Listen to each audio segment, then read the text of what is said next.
মাটিৰ প্ৰয়োজন, কিন্তু বহুত মাটিৰ প্ৰয়োজন নাই। আজি দেখোন আপোনালোকৰ নিজৰ চোতালখনতে কেনেদৰে আমি কৃষি কৰ্ম উৎপাদন কৰিব পাৰোঁ। আহক দেখুৱাম আমি। আহক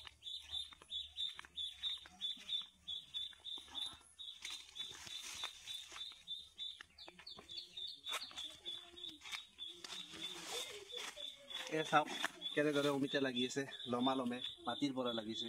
এইফালে চাওক, এইফালে চাওক কেনেকৈ লাগিছে মাটিৰ পৰা। এইফালে চাওক, এইফালে নিজৰ বাৰীখনে মানে জাষ্ট আপোনাৰ 3 মিটাৰ দূৰত্বত আছে ঘৰ। নিজৰ চোতালখনতে কেনেদৰে আপুনি উৎপাদন কৰিব পাৰিব চাওক। আৰু এইফালে চাওক কেনেদৰে লমালমে লাগিছে অমিতা। এয়া চাওক কিদৰে অমিতা লাগিছে। এইবিলাক গছবিলাক চাওক মাটিৰ পৰা লাগিছে। ইয়াত আপুনি যদি চাই কমচে কম 60-70 কেজি অমিতা লাগি আছে ইয়াতে। চাওক কিমান লাগি আছে, 1 2 3 4 5 6 7, এইফালে আকৌ আছে 8 9 10 11 12 13 14 15 16 17 18 19 20 21 22 23 24 25, এইকেইটা যদি ধৰোঁ মই 2 কেজিকৈ ধৰিলেও 50 কেজি ইয়াতে অমিতা ওলাব আপোনাৰ। তেনেকৈ এইখিনি যদি সম্পূৰ্ণ মিশ্ৰতি হৈ যায় কমচে কম 1 কুইণ্টেল অমিতা ইয়াতে হ'ব। এইফালে চাওক, আকৌ এইফালে চাওক, এইফালে চাওক, এইফালে চাওক, এইফালে আকৌ লাগি আছে, এইফালে লাগি আছে। এইবিলাক আকৌ সৰু সৰু, এইবিলাক চাওক মাটিতে কেনেদৰে লাগি আছে। এইবিলাক চাওক, এইবিলাক চাওক, আগৰ ফালে চাওক দেখুৱাইছোঁ আমি।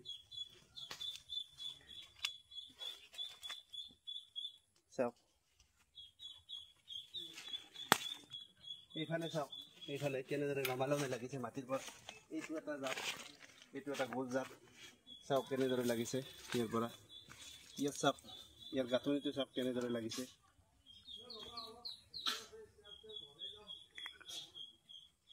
এইবিলাক হোৱা নাই আৰু কমচে কম 20 দিন পিছত ইয়াতে ফুল মিশ্ৰতি হৈ যাব।